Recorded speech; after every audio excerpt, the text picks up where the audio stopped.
Dinas Kebudayaan Kabupaten Boneh menggelar Festival Boneh Riolo di pelataran Museum Lapawawoi, Jalan MH Tamrin, Kota Watampone.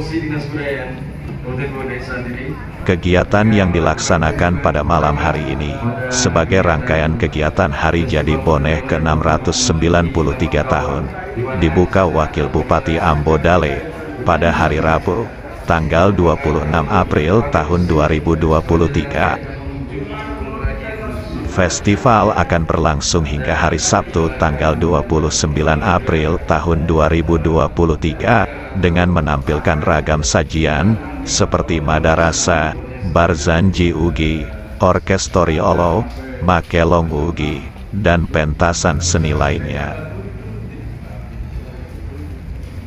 Ambo Dale menuturkan, kegiatan Festival Boneh Riolo ini sangat positif. Di tengah perkembangan zaman, dapat menjadi ajang bagi pemuda untuk memelihara kearifan lokal, karena siapa lagi yang melestarikan budaya kita, kalau bukan kita sendiri.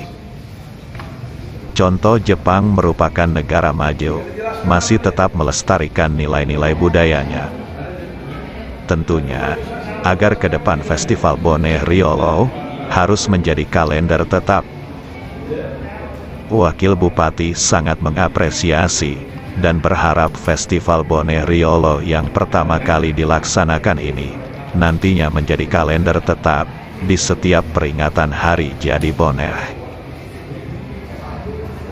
Menurut Ambo Dale, kegiatan perayaan Hari Jadi Boneh kali ini waktunya sangat panjang karena kebetulan bersamaan bulan puasa sehingga kegiatan Matompang diundur di bulan Mei. Pada tanggal 6 Mei mendatang, puncak perayaan HJB ke-693 tahun akan digelar di Lapangan Merdeka secara besar-besaran. Nantinya banyak tamu, baik dari dalam maupun luar negeri.